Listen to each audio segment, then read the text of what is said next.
Tudo bem.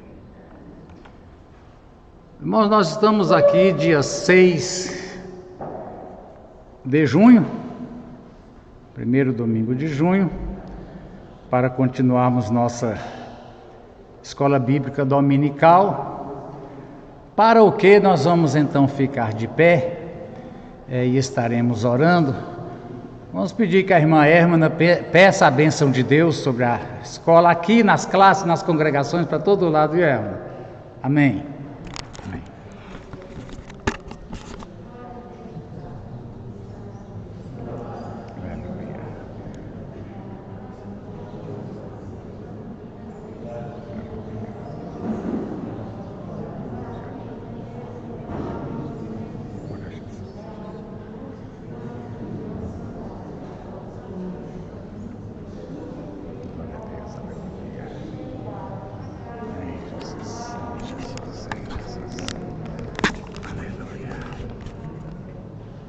Amém. Os irmãos podem sentar.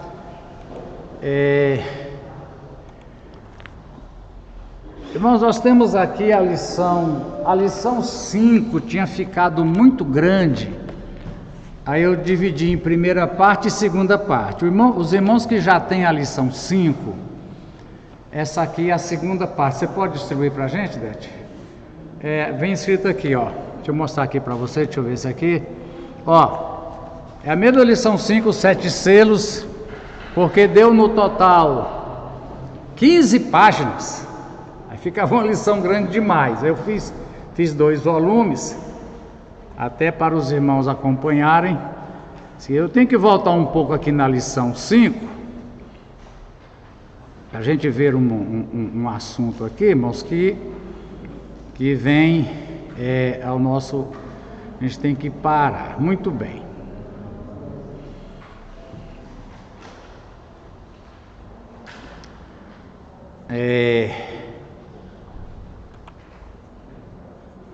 O quinto selo. Os irmãos que não trouxe a lição, que deixou em casa assim, que eu vou passar aqui. As pessoas que quiserem lição anterior, 4, 3, 2, 1, eu tenho aqui algumas e a 1 eu não tenho. Quem precisar para fazer a coleção inteira, me comunica, eu vou escrever. O que não tiver eu imprimo, para você ter todas as lições do Apocalipse desde a primeira. Então nós temos aqui, ó, capítulo 6, versículo 9. Quando ele abriu o quinto selo, não diz quem é ele, diz... Deixa eu ver. Ele é Jesus, né? Quem abre os selos é Jesus. Jesus abre os selos. Quem manda venha para os cavaleiros são os seres viventes, mas quem abre o selo quando ele abriu o quinto selo. Eu vi debaixo do altar as almas daqueles que haviam sido mortos por causa da palavra de Deus e do testemunho que deram. Eles clamavam em alta voz. Eles, quer dizer, não elas, eles, os que haviam sido mortos. Até quando, ó soberano santo e verdadeiro, esperarás para julgar os habitantes da terra e vingar o nosso sangue? Que é um tema interessante, irmão, o tema da vingança, no Apocalipse, né? O tema da vingança, porque em Romanos diz, não se vinguem, deixa a vingança nas mãos de Deus, não é assim que diz? Vingança, irmãos, a Bíblia ensina, só diz assim, não exerça você a vingança. O desejo de vingança, irmão, o desejo de vingança é verdadeiro. Irmão, crente não deseja vingança, deseja. Porque quando é um mal feito, quando alguém que não deve está pagando, requer a vingança. Só que, inclusive aqui eles dizem, né? Até quando, Senhor, o Senhor não vai vingar. Então, irmãos, é bíblico, só que lembrando em Romanos, depois você acha lá, essa é a oração. Senhor, quando é que o Senhor vai vingar esse negócio? Amém, irmão? É como na nossa lei, eu quero justiça. O que não pode é você querer fazer justiça com as suas próprias mãos. Você tem que entregar a quem de direito, né? Então a vingança é um tema que a gente deve pensar. Que à primeira vista, os cristãos não desejam vingança. Não, os cristãos não querem vingar ele mesmo. Mas pergunta a Deus: e aí, Senhor, o Senhor vai vingar? Quando? Quando que virá a vingança, né? Então, irmãos, o que nós temos aqui é a questão de almas, né? Eu concordo em parte aqui com o nosso escritor, não quero dizer que ele está falando coisa fora, mas existem versões diferentes, né? Isso aqui eu tenho até que tirar, isso aqui está sobrando, muito bem, tá. Almas. A palavra aqui, irmãos, é a palavra psique. A palavra para alma no grego é psique, que no hebraico é nefesh, né? E que é onde vem muito, muito moderno para nós, de onde surgiu a psicologia. Psique e psicologia. E que tem até que ter cuidado, irmãos, a NVI, a versão NVI, estava com a minha por aqui, tá. O que acontece? A Bíblia fala em alma, a Bíblia usa a palavra alma. Estava vendo aqui com o irmão Júlio. Irmãos, o aplicativo da Play Store lançou agora aquela Bíblia, aquele aplicativozinho.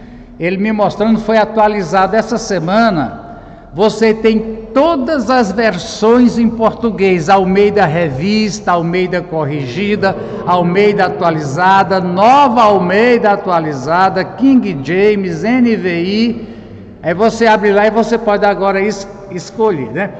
O que aconteceu? A NVI, ela trocou a palavra alma pelo que em inglês chama self. Eu mesmo, self-service, você mesmo se serve. E aí você não encontra quase mais nunca na NVI, aqui Nova Versão Internacional, o termo alma. E os salmos, igual a gente canta, porque te abates, ó minha alma, né? Então, a questão nossa de tradução da Bíblia, irmãos, é que nós queremos que se traduza para o português a palavra que está lá nas cópias de original que nós temos. Então, se está escrito alma, eu não posso traduzir eu mesmo, né? Então, irmãos, aqui, aí é onde se vê o estudo do ser humano. Irmãos, é para efeito de estudo. Ele é feito de corpo, alma e espírito. Por que eu falo que é para efeito de estudo? Porque o homem, ele é esses três elementos. Corpo, alma e espírito formam um ser humano. Correto? Os anjos, por exemplo, não têm corpo, né? E não sei se tem alma. Hebreus diz que os anjos são espíritos a serviço dos salvos. Mas o homem é corpo, alma e espírito.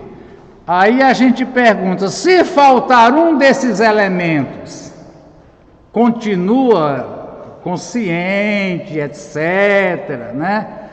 O ser humano? Esse estudo, irmãos, em escatologia, há muito tempo que muitos irmãos pedem, chama estado intermediário. Um dia, se Deus permitir, o que é o estado intermediário? Entre a morte física, que a gente pega e sepulta então o corpo, e a ressurreição, como subsiste os seres humanos, porque a morte não é o fim da existência. A gente sabe perfeitamente disso, que o ser humano ele vai, e esse é que é a questão onde, evangelizando, a gente pergunta: onde você vai passar a eternidade? Porque vai ter uma eternidade para se viver. Mas entre a morte e a ressurreição, como é que estão? Por exemplo, temos os adventistas que defendem o sono da alma.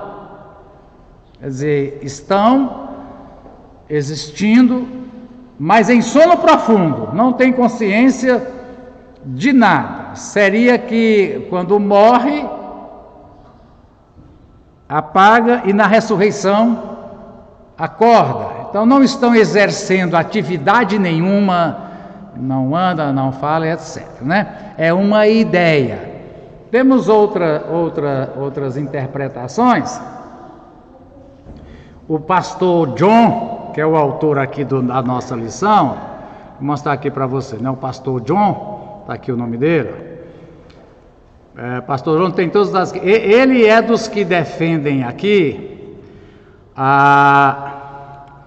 que depois de fisicamente morto, a alma humana continua consciente, falando, agindo, cantando, sem o corpo. Eu particularmente acho muito difícil, porque se Deus quisesse seres que podem viver sem corpo, Ele tinha feito mais anjos. Porque o homem foi criado depois dos anjos, a gente sabe muito bem disso, né? O homem é a última criação de Deus. Deus já tinha anjo, e que quantidade de anjos que é, irmão? Meu Deus, no Apocalipse fala de milhões e milhares de milhares. Então Deus criou um ser diferente. Ser humano, eu entendo, é corpo, alma e espírito. Eu não estou defendendo o sono de alma, mas eu acho o sono da alma. Mas eu acho difícil existir ser humano com apenas a parte não material. Mas vamos lá, né? Vamos lá. Então, irmãos, aqui, ó,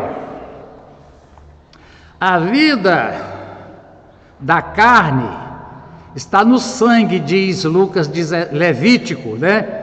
João disse: eu vi as almas. É assim que diz o texto, irmão, aqui, ó. Quando ele abriu o dizer, vi debaixo do altar as almas dos que tinham sido mortos por causa da palavra de Deus e do testemunho que deram. E essas almas clamavam,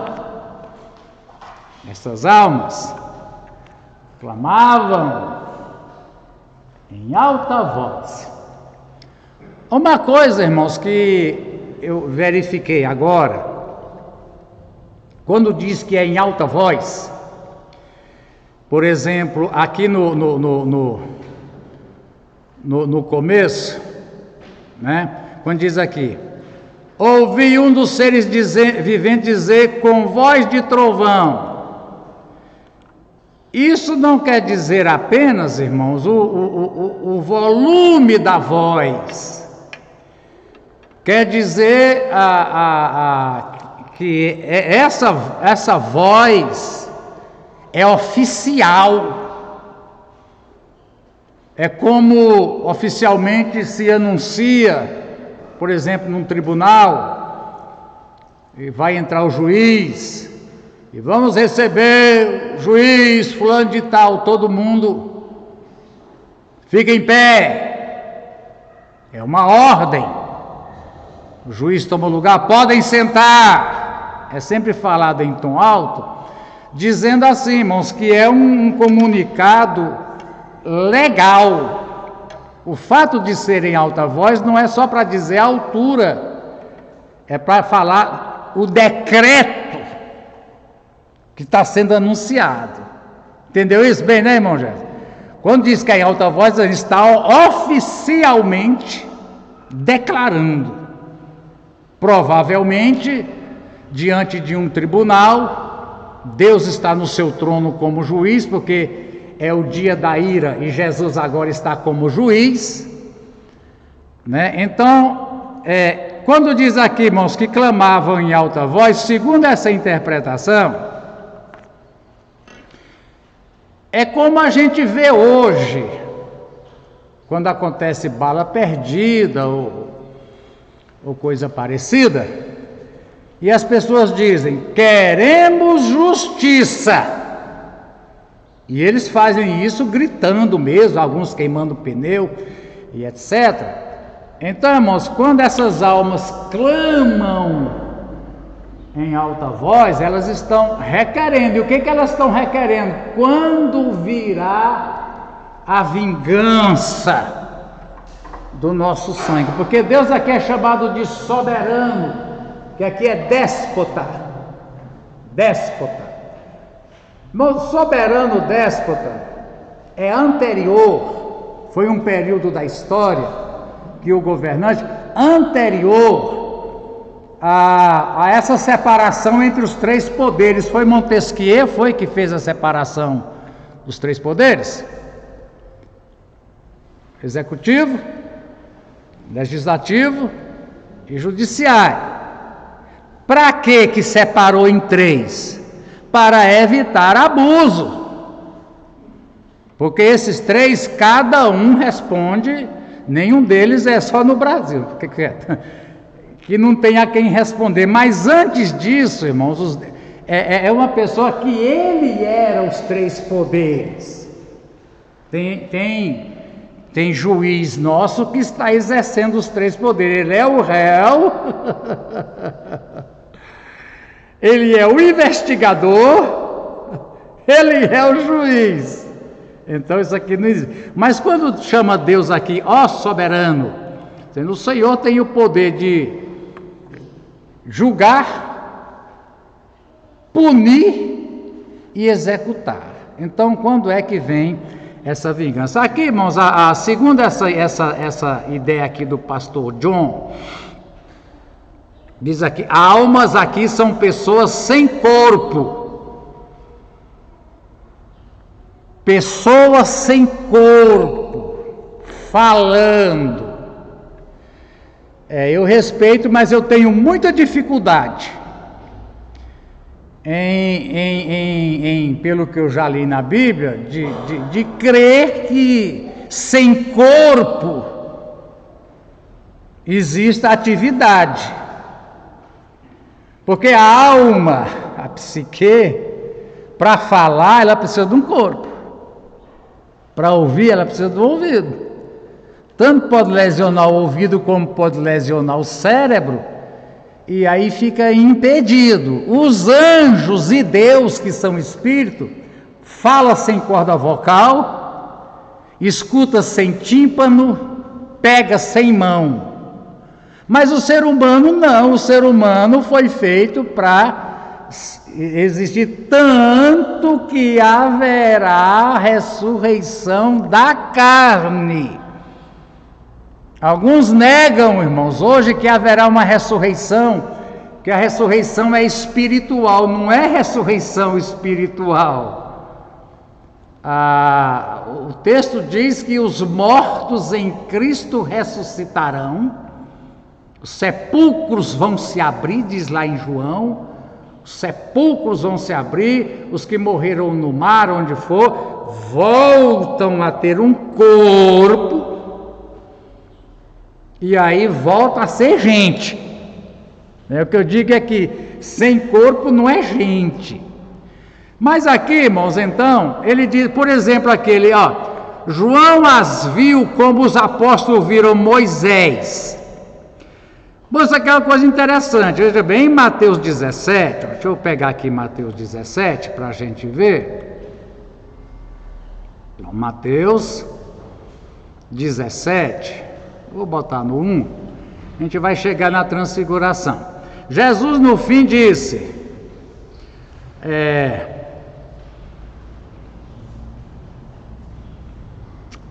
aqui, muito bem, que isso não contem a ninguém. A NV diz o que viram, mas a outra tradução diz a visão. Irmãos, visão significa que Moisés estava lá em cima do monte? Não.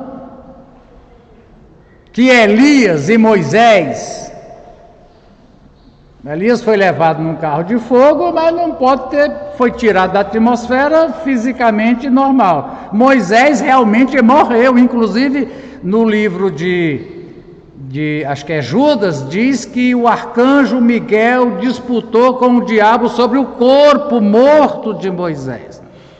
Então, mas o que eu entendo aqui é que lá na transfiguração teve uma visão, ou seja, um arrebatamento de sentidos. Eles não viram com corpo, com olho físico, alguma coisa do tipo que pudesse ir lá e pegar. Foi uma visão. Entendi isso, Oliveira?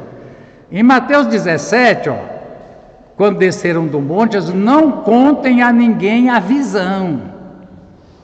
Eu acho que, por exemplo, algum dos irmãos pode ter uma visão aqui agora, dizer, é verdade, eu estou vendo um anjo com uma bandeja, e vai entregar assim, e eu não estou vendo.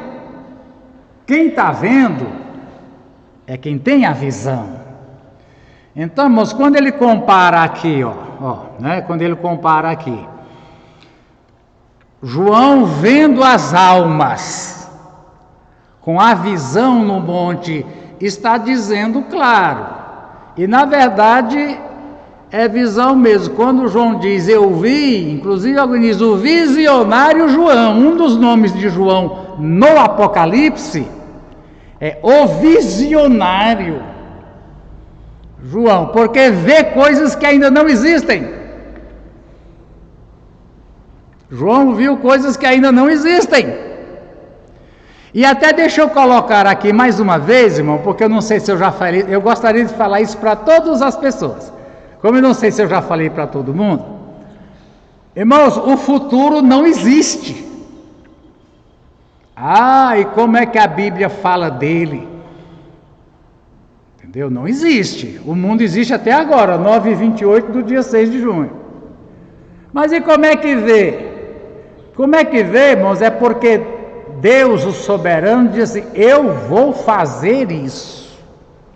Quando eu fizer, vai ficar desse jeito, desse jeito e desse jeito. Eu comparo com aquelas maquetes que os arquitetos fazem de um prédio ou de um edifício. Faz a maquetezinha, põe até os carrinhos, as coisas. Mas você chega lá, mas aqui só tem um terreno sem nada. Fala, não, mas quando ficar pronto, vai ser desse jeito. Então, irmãos, essa coisa de ver o futuro, no sentido de ler o futuro, que toda passagem de ano as TVs oficiais passam, dos que jogam búzio, dos que lê carta. Eu estava ouvindo o testemunho de uma irmã, que antes ela era viciada em horóscopo. Ela dizia que quando recebia, a primeira coisa era correr na banca, para comprar aquelas revistas de horóscopo, para saber o que estava determinado sobre a vida dela com base nos astros. Então, irmãos, é mentira. É mentira alguém ler o seu futuro. Agora o Senhor diz assim, irmãos, um se. Se você me ouvir, se você colocar a sua vida para andar dentro dos meus princípios, você vai comer o melhor dessa terra. Mas se não ouvir, se sair do meu roteiro, você vai comer o pior. Então é um se. né? Então, irmão, João está vendo em Apocalipse coisas. Agora, qual é a diferença? É porque Deus, o soberano, ele diz: eu vou fazer isso, alguém pode me impedir? Quem pode me impedir? O que eu vou fazer? Há quem possa me impedir? Então, tenha por certo. Irmãos, a Bíblia é um livro de promessas. Inclusive, a gente é criticado porque vivemos aqui na terra esperando promessas. Só que como é que diz Hebreus? Vou passar para o irmão Júlio. Aquele que prometeu é capaz de cumprir, né, irmão Júlio? Deuteronômio 28 fala, né, se, começa tudo aí. Se. Então, irmãos, a Bíblia, ela coloca um se. E que nem é exatamente sobre salvação, é sobre prosperidade ou não prosperidade. Como é que diz o Salmo 1? O justo, tudo que ele faz, o que acontece? Prospera. Tudo que ele faz, prospera. Então, irmãos, o crente, ele pode, independente, a questão não é de perder salvação, isso eu não vou entrar nesse assunto. Mas ele pode comer o melhor e pode comer o pior, sendo crente.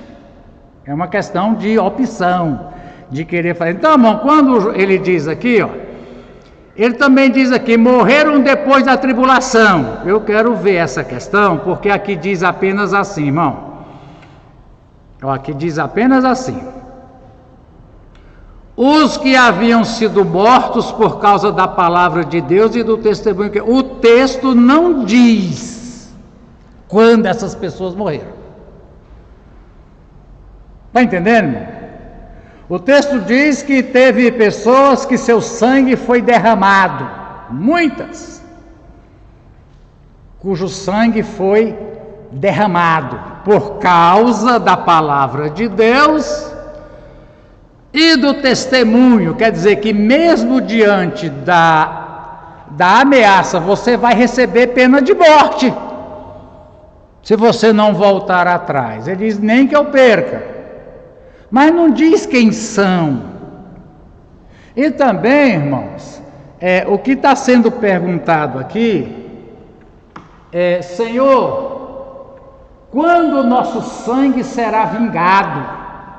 Quando o sangue dos mártires?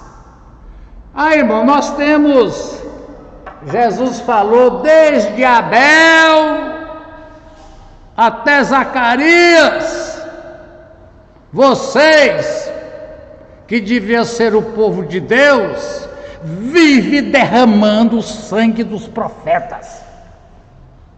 É dura essa palavra, né? Quem derramou o sangue dos profetas durante a história não foram os ímpios, foram vocês. Jeremias foi preso. Isaías, pelo que tudo a gente diz, foi cerrado no meio. E quem é que decretava isso? Próprio. A gente tem que ter cuidado, viu, irmãos? Nós temos que ter cuidado, porque senão as coisas que aconteceram de ruim fomos nós que provocamos com isso aí, né? Mas aqui, irmãos, então diz assim: cada um recebeu uma veste branca. Foi-lhes dito que esperassem um pouco mais, até que se completasse. Quem não teve domingo passado, e como eu não consegui jogar no YouTube, só consegui jogar no Facebook a passada. Não fala em número, nenhuma cópia de onde a gente traduz o livro do Apocalipse, fala em número, até que se completasse os seus conservos e irmãos que deveria ser morto. Mas essa expressão, o número, você veja lá na lição passada, ela complica e não tem. Deus tem, não, Deus tem o período da morte, do etc, etc, né? Então, bom, voltando aqui na lição, o que a gente consegue aqui, ó, veja bem. Aqui diz que foi morto depois da tribulação. E aqui diz, e não tem corpo glorificado ainda. Eu também não encontrei isso. Porque o texto diz assim: eles receberam vestes brancas. Cada um recebeu uma veste branca. Eles estão vestidos de branco. Mas, irmãos, no arrebatamento, não está acontecendo a vingança. Mesmo os santos ressuscitados na ressurreição, vai ressuscitar do Antigo Testamento, de Abel até agora, mas a vingança não acontece. Então esses aqui que estão de vestes brancas, lá nas cartas às 7 igrejas, foi dito: o que vencer será vestido de veste branca. Então, irmãos, aqui tem uma teoria, ela é verdadeira, o pastor John não está sozinho, de que são pessoas que morreram depois da tribulação, são almas desencarnadas clamando. E aí, muito bem. Aqui diz, a Bíblia não revela quanto tempo passa entre o arrebatamento e a tribulação. A tribulação começa quando o anticristo fizer aliança com Israel. Esses mártires receberão Jesus depois do arrebatamento. Eu também não encontrei isso no texto. Que é o clamor dos que morreram depois do arrebatamento da igreja. Aqui é um clamor, irmãos, por vingança. Os arrebatados, por exemplo, continuam dizendo: Senhor, quando será a vingança? De Isaías, de Abel.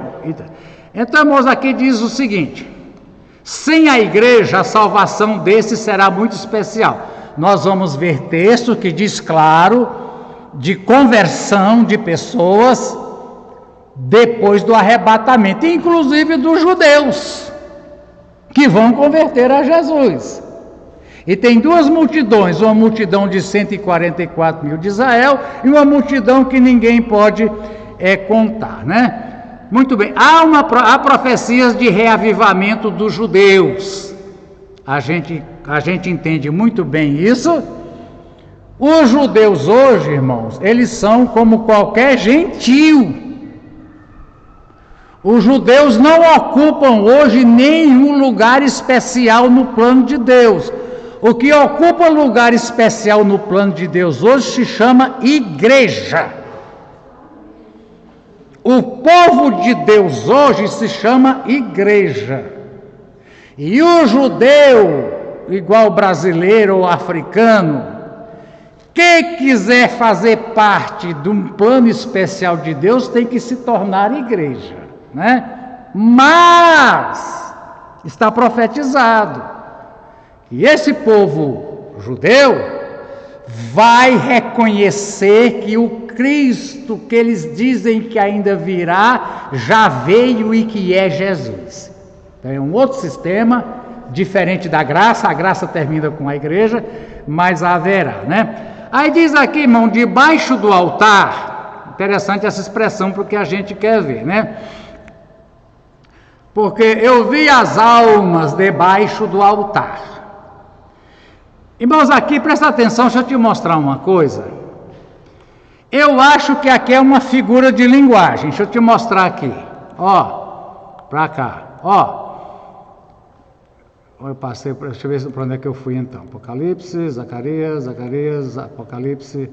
Não, tá aqui. Eu vou encontrar aqui para você. Eu vou abrir outra passagem aqui para você entender. Em Gênesis, capítulo 4, não sei se é versículo 1. Veja aqui, Abel mata Caim. Ó, o Senhor diz aqui, meu Gênesis 4:10, da terra o sangue do seu irmão está clamando.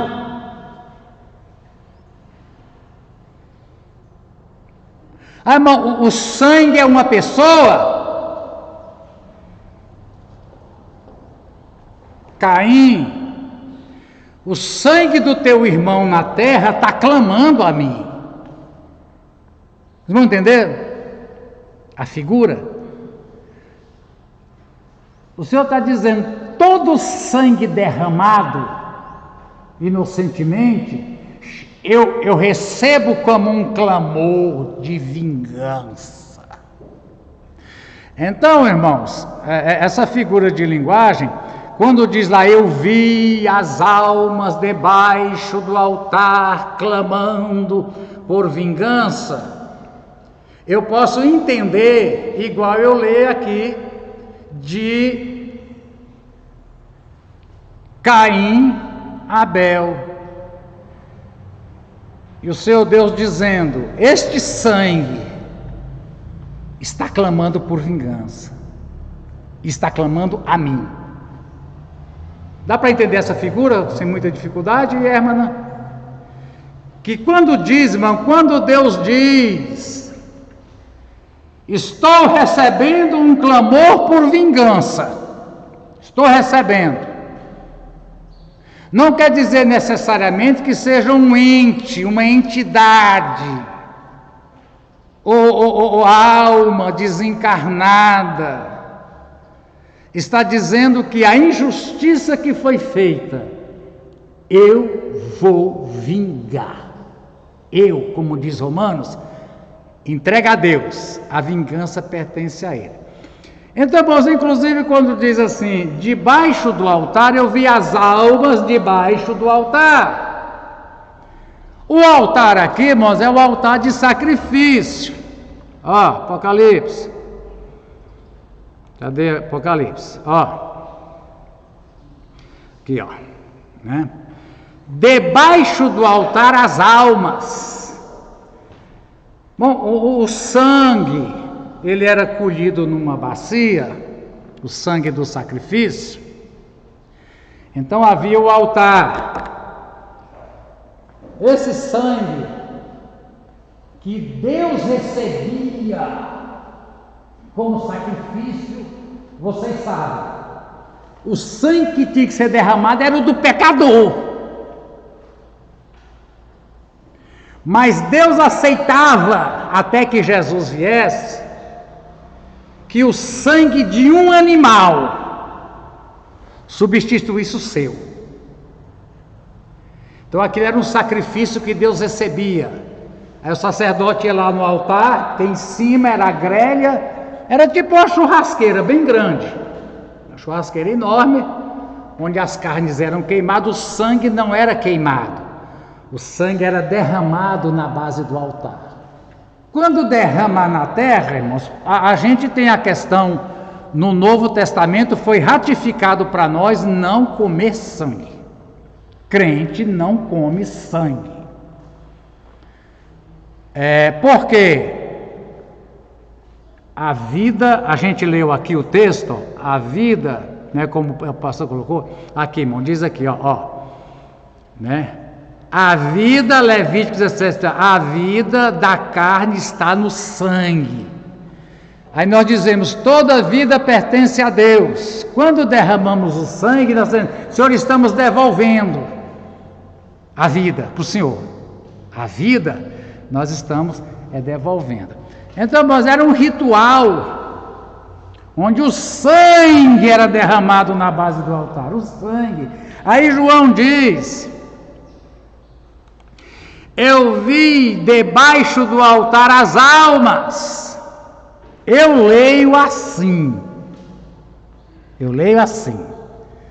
Todo sangue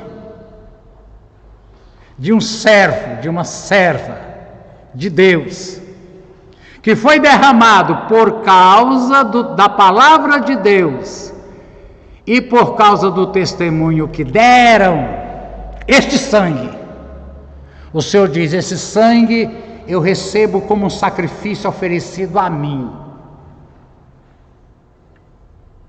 Então, irmãos, quando alguém tem que ser martirizado por causa da palavra de Deus, este sangue, diz o Senhor, é um sacrifício que eu recebo, é uma oferta, é a sua vida, Você ofertou sua vida, eu recebo esta oferta por meio do seu sangue derramado, e o seu sangue clama por vingança, e eu vou vingar o seu sangue, né? Então, irmãos, aqui ficamos aqui, né, entre essa questão. Para mim é uma figura igual de Caim, quando o Senhor diz: o sangue de Abel clama a mim. Ou seja, a injustiça clama a justiça, e eu vou exercitar, né? Muito bem. Voltando aqui para terminar, meus irmãos entenderem, a gente vai ter que ver isso em estado intermediário. Aí diz aqui, ó: debaixo do altar, o lugar onde o sangue dos sacrifícios do Velho Testamento eram derramados. Muito bem. Até quando não julgas e vinga? Ó, irmão, Jesus e Estevão, Jesus disse: Pai, perdoa-lhes porque não sabem o que fazem. Amém. Estevão, no apedrejamento, disse: Senhor, não impute a eles esse pecado. É um pedido de Estevão e de Jesus. Agora, que toda injustiça será vingada, será. Toda injustiça será julgada. Inclusive, irmãos, um dos argumentos para que a morte não seja o fim da existência, e o argumento de que haverá um juízo final, onde diz lá, inclusive no Apocalipse, todos comparecerão. Abriram-se os livros, 2 livros, o livro da vida. Quem tem o nome do livro da vida está já próximo. Quem não tem o nome no livro da vida será julgado. E julgado, irmãos, por crimes verdadeiros. Lá não tem inocente não. Eu estou aqui. Então, irmãos, um dos argumentos que isso tem que é porque se um dia, ou uma época, lá no final, não houver justiça sobre todas as injustiças, então a Bíblia mente. Que a Bíblia diz que Deus é justiça. Se não tiver o juízo final, irmão, o que vai acontecer com todas as injustiças que foram feitas no mundo? Nada. Nada. E onde é que fica? Deus é juiz justo. Então, irmãos, mediante, porque, irmãos, são tantas ideias. Por exemplo, o Adventismo e outros, mas eu quero falar do Adventismo para vocês entenderem, já que a gente tem bastante aqui. A ideia deles é que os não salvos serão aniquilados. Eles não aceitam. E é uma das doutrinas mais caras para nós hoje. O povo xinga a gente de tudo quanto é nome, quando a gente diz: haverá castigo eterno.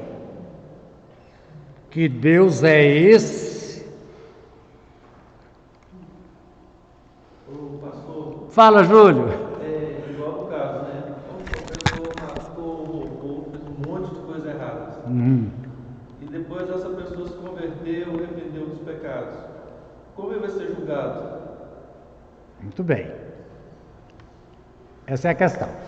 Então, irmãos, é exatamente essa a questão da conversão. É bem aí. Irmãos, o sujeito foi um assassino da Yakuza, aquela coisa japonesa que não tem prazer em matar, tem prazer em torturar, 10 dias para poder depois matar. Foi, não sei, aí converte. Exatamente. Qual é a obra que Jesus realizou? A gente chama de transferência. Meus pecados e minha condenação justa. Porque, irmão, resta lembrar que eu não me tornei condenado quando eu atingi a idade da consciência. Antigamente era por volta do 12, mas do jeito que está evoluído deve estar acontecendo mais cedo. E eu comecei a praticar atos contra a palavra de Deus. Eu me tornei condenado em Adão. Davi disse: minha mãe me concebeu como? Por quê, irmão? Davi era filho de adultério?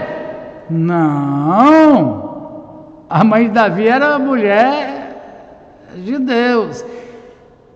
Em pecado eu nasci. Presta atenção, irmão Júlio. Primeiro. A condenação nós recebemos em Adão. Em Adão. Todo filho de Adão, depois da queda, já nasce. Todos pecaram e estão o quê? Destituídos.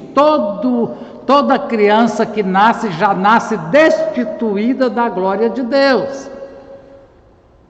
E condenado. Agora, então, irmãos, a grande questão, primeiro é essa. A minha condenação em Adão. Jesus veio tratando dessa condenação primeiro. Porque veja, irmãos, pecado, ato praticado por mim, não me condena. Deixa eu separar aqui duas coisas. Pecado, herança. Já nasci com a herança da condenação. E pecado, ato que eu pratico. João diz: filhinhos, eu escrevo isso para que vocês não pequem. Mas o que ele diz? Se alguém pecar, o que tem? Advogado. Quer dizer, não é motivo para eu não entrar no céu porque eu pratiquei um ato de pecado. Porque eu tenho advogado. Aí diz no mesmo texto, João 1,9: se confessarmos os nossos pecados, Ele é o quê? Fiel e justo para perdoar o pecado e purificar de toda injustiça. Aí, irmãos, entra inclusive um problema de pregação,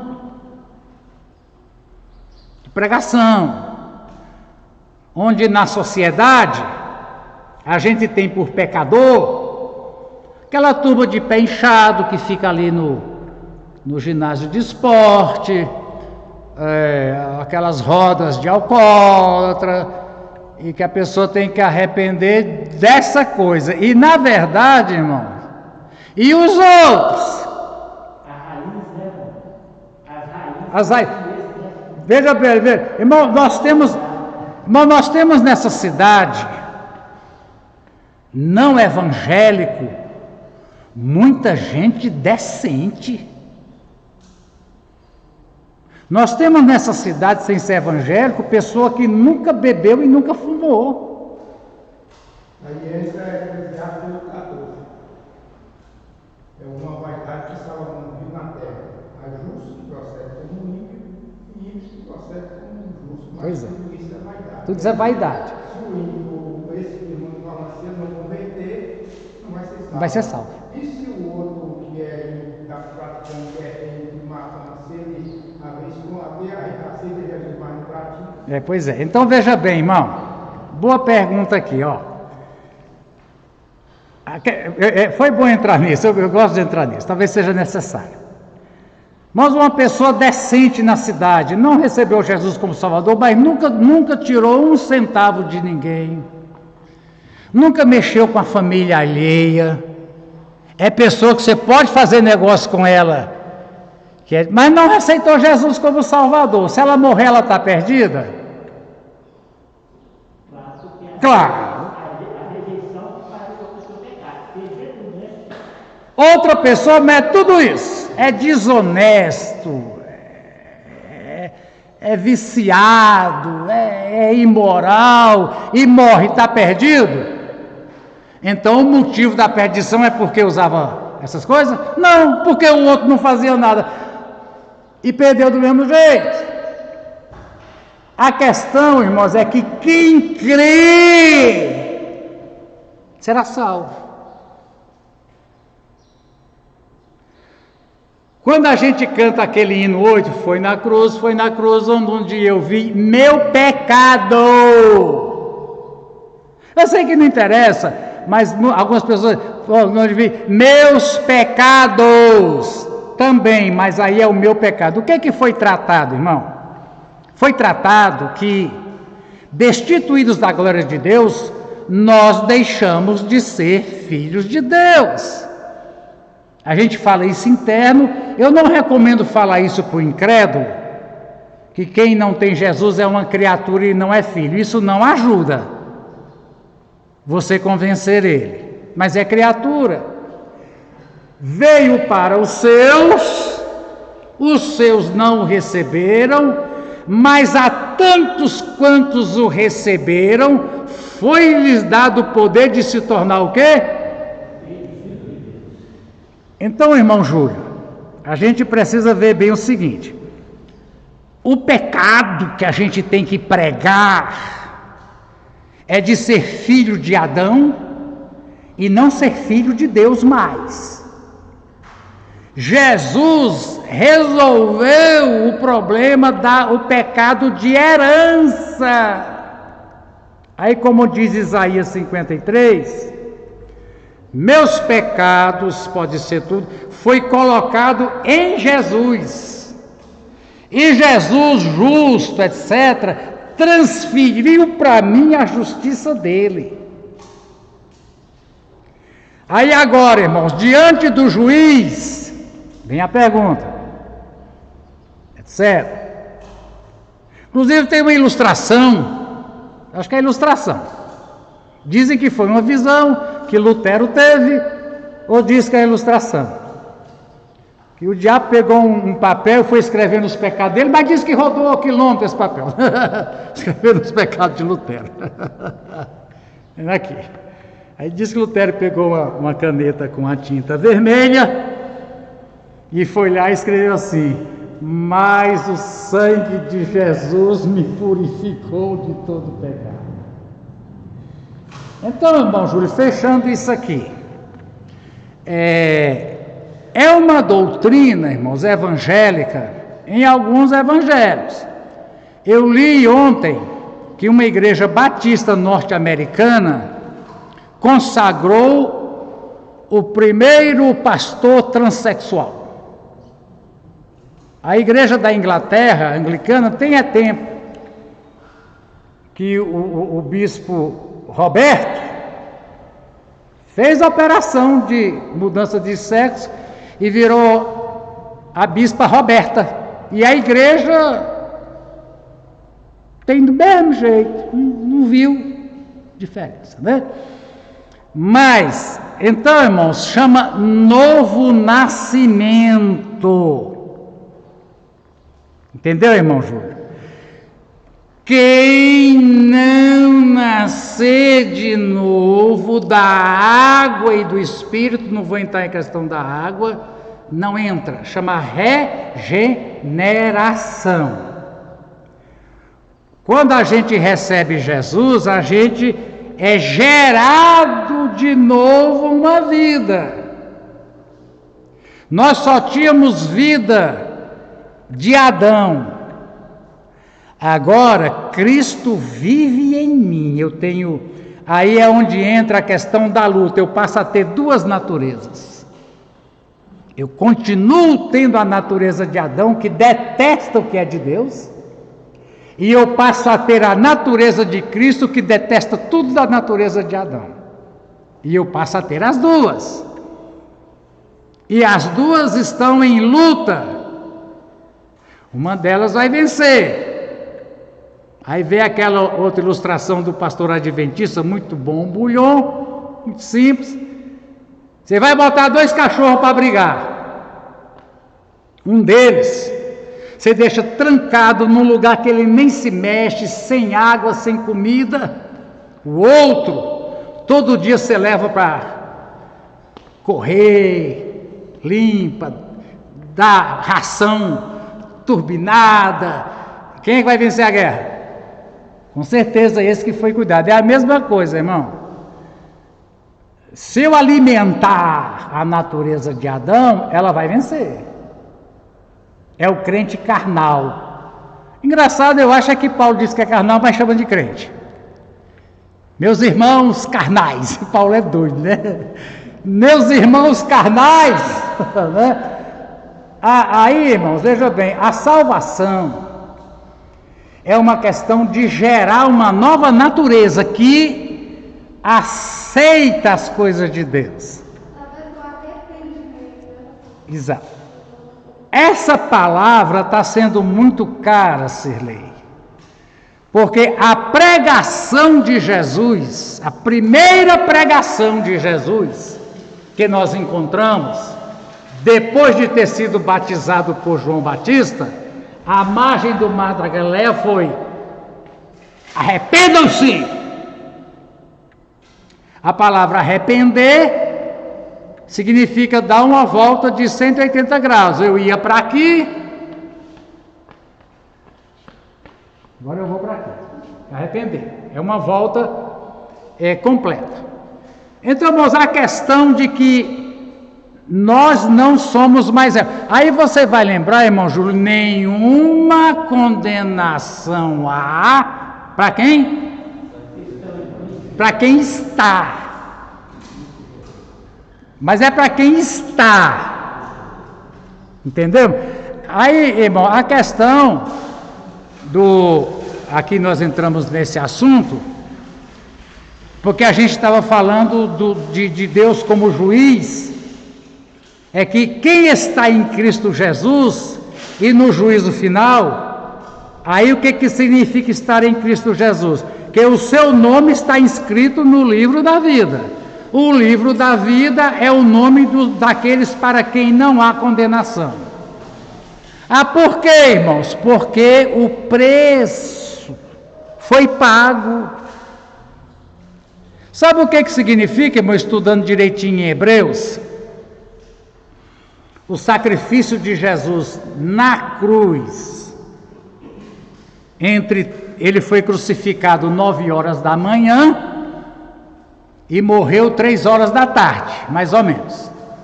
De 6 a 8 horas, Jesus teve a lei, irmãos, que a gente estuda, que eles já usavam, dizem, uns cravos já enferrujados, que era para causar gangrena, que produzia uma sede, um tormento, uma dor, além da posição dos pulmões, etc., mas não foi isso, não. Na teologia fala o quid pro quo, quer dizer, o equivalente a. Irmãos, e por que se fosse outro que tivesse morrido não resolvia? Irmãos, a pena é castigo eterno. A pena é castigo eterno. Embora Jesus diga que alguns vão sofrer menos açoite, há graus de castigo, há graus de sofrimento. Mas que deve aumentar, porque o ser humano é capaz de acostumar com qualquer coisa. Né? Então, irmãos, é que Jesus sofreu minha eternidade sendo castigado. Ou seja, Jesus sendo Deus e sendo eterno, ele pôde sofrer em um momento de horas, o que eu levaria uma eternidade sem fim para poder sofrer aquilo. Aí, irmãos, o que acontece? Onde é que acontece no livro da vida? E esse pecador aqui? Não, mas a pena de castigo eterno dele já foi cumprida. Jesus sofreu já no lugar dele. A lei está saindo, irmãos, a lei quer que a pena seja cumprida, que a indenização seja feita. Porque, irmãos, o pecado, ele é um agravo a quem? A Deus. O problema do pecado é que o pecado é uma afronta a Deus. Quem é que eu ofendo com o meu pecado? A Deus.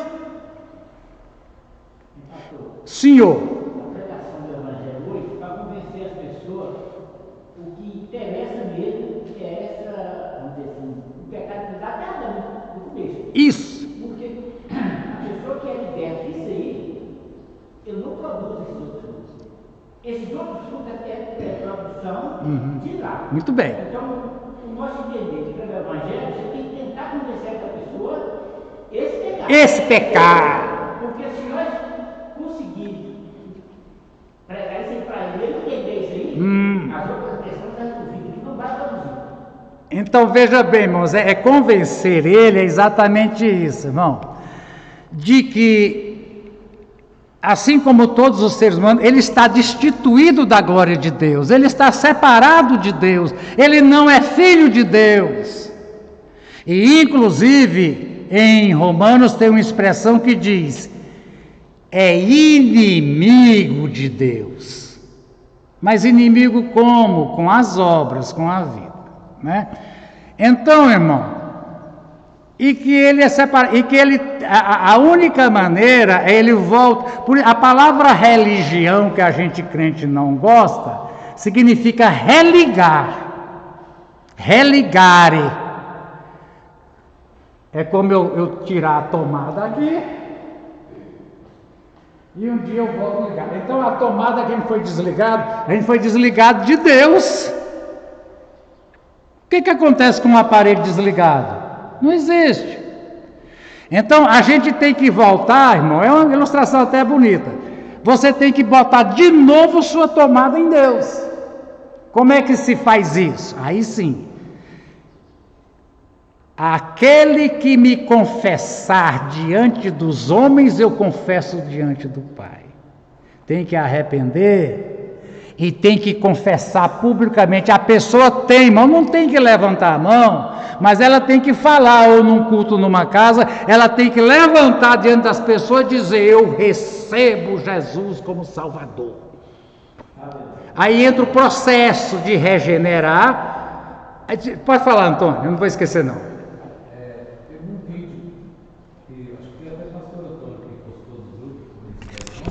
E eu não sei se o irmão já até comentou sobre essa ilustração, que teve um determinada pessoa que cometeu os crimes e foi preso.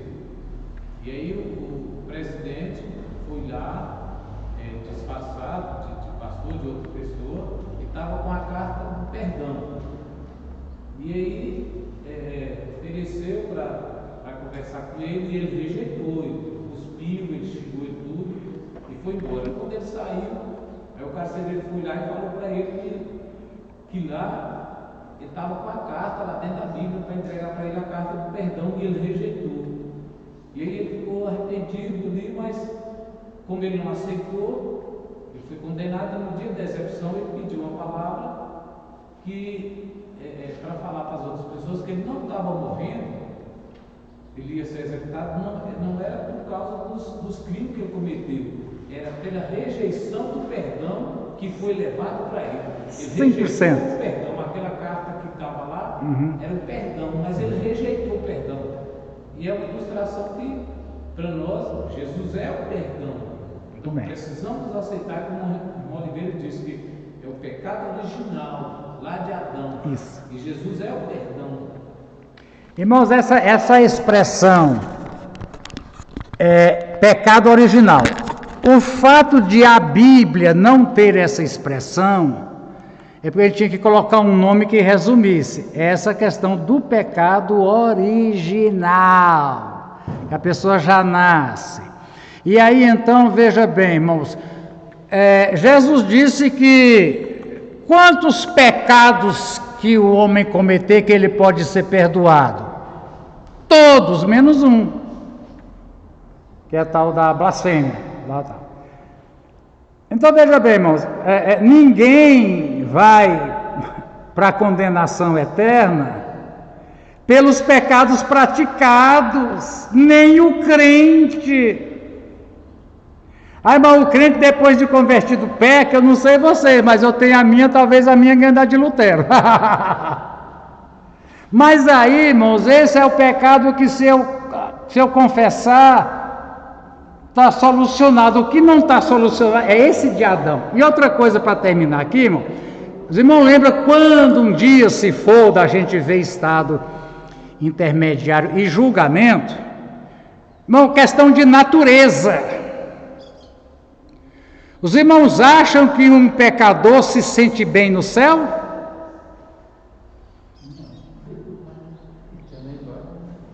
Se nem do culto aqui na terra ele acha um entojo, porque é o seguinte, eu já passei esse estudo aqui, no tempo que não tinha computador, eu escrevia tudo na caneta, onde a ideia é que no juízo final vai ter o lado dos salvos e vai ter o lado de fogo, e que aí o condenado vai estar pedindo, não, Deus, anjo, joga no lago, não, Deus, tem dó de mim, não faça isso comigo, não, Deus, não me joga no lago, não. É totalmente o contrário. Irmão, na natureza, é o caso, a natureza do peixe é a água, eu pego o peixe e põe na terra, dá certo? Pego um gato e joga na piscina, e daí por diante. Então, irmãos, a questão é que para comunicar com o céu, eu tenho que ter uma natureza adequada à atmosfera do céu. Então, onde eu entendi por tudo que eu expliquei, que naquele dia vai ser difícil trazer o sujeito diante do juiz, porque ele não tem mais ilusão, ele tem consciência do pecado que ele nasceu, do pecado que ele praticou, ele tem consciência da santidade de Deus e da pecaminosidade dele. Difícil vai ser trazer. Aí depois pode soltar, que ele sozinho pula no lago de fogo, ele sozinho sai correndo, ele não viveria. Por isso, irmãos, que tem que nascer de novo, receber uma nova natureza, e a Bíblia diz que é a natureza de Deus. Eu tenho a natureza de Adão e tenho a natureza de Deus que consegue comunicar e viver no céu. Então não é uma questão de arrepender, é uma questão de nascer. E é uma questão jurídica que diz de ser adotado. Ser feliz, entender essas coisas. Você tem que ser herdeiro. Para entrar no céu, você tem que ser herdeiro. Para ser herdeiro, você tem que ser adotado. Quando deu-lhes o poder de serem feitos filhos de Deus, a Bíblia explica, igual Antônio que já adotou. Antônio e Carmen já adotaram, eu não sei se tem mais alguém aqui que já adotou. Cirlei. Tem um processo de adoção. E que inclusive, irmão, já conversamos isso aqui, é irreversível. Cirlei não pode nunca, ou mesmo que se arrependa, não anula jamais. Se tem uma coisa na lei brasileira que não anula, é a adoção. Então, irmãos, a Bíblia diz do espírito de adoção. Então todo o processo é o seguinte: eu recebi uma natureza nova, eu fui adotado, um processo jurídico, inclusive diz que Jesus não tem vergonha de me chamar de irmão, só Jesus. Porque se eu fosse Jesus, eu ia ter vergonha de chamar Everardo de irmão, mas Jesus não tem, né? Aí, irmão, então essas mudanças, só passando para Antônio, onde o mundo, e às vezes até nós, o jeito que a gente prega, que é mudar de religião. Se tornar evangélico é mudar de religião. Muda de religião e continua do mesmo jeito. A gente tentou explicar tudo, por favor, pastor Antônio. Não, a respeito disso vem o João 3, que fala de Jesus com Nicodemos. Ele tem duas partes que eu acho interessantes. Inclusive, no início da minha fé, quando eu trabalhava na Lagoa da Pedra, eu questionava com Deus, com respeito, pessoas que estavam na igreja e depois saíam, né? Voltar para o mundo. Aí Deus, naquela hora, me deu assim, tipo uma visão. João 3, esses versículos, essa palavra de Jesus com Nicodemo, porque lá Jesus fala comigo: aquele que não nascer de novo não pode ver, né? Depois vem entrar. Não, nem vem nem entra. Entrar. O primeiro é ver, depois entrar. Eu entendi que realmente as pessoas que realmente eles se entregam até mesmo para ser mortos por amor a Cristo, é porque já viu o reino de Deus. Ótimo. Já viu o reino de Deus aí que realmente já está pronto para entrar. Porque essas pessoas que deixam Jesus é porque não viu. A mente dele não abriu espiritualmente para ele ver as coisas de Deus. É aí, irmão, que entra uma frase que só crente entende. Oh, que saudosa lembrança. Você tem saudade do céu? Eu tenho. Mas você só tem saudade de um lugar que você viu. Mas eu já vi o céu. Eu já vi. Eles nem querem trocar o que existe pelas promessas de Deus. Ele não quer trocar o que está vivendo aqui pelas promessas de Deus. Irmãos, a gente fugiu da lição, a hora terminou, a gente tem que acabar, mas eu não sei se eu consigo, mas se os irmãos tiverem alguma questão, seria interessante trazer na próxima aula. De domingo passado, eu queria rever isso, a gente ou rever ou vai atrás, mas agora nossa aula terminou, e como a gente não tem prazo para terminar a lição, a gente volta. Faltou lição, alguém ficou sem lição nova de hoje?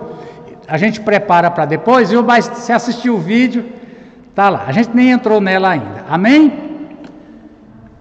Então, irmãos, à noite, 7 horas, o culto, Damares anunciou ontem. Leandra é o que, Leandra? Dirigente ou pregadora? Dirigente. E pregador vai ser quem? Renato, né? Leandra, Renato, mas na verdade é o Espírito Santo. Leandra é só um instrumento. Amém? Glória a Deus. Alguma palavra, irmãos? Algum aviso? Então vamos voltar com Hermana. Começou, Hermana termina. Orando.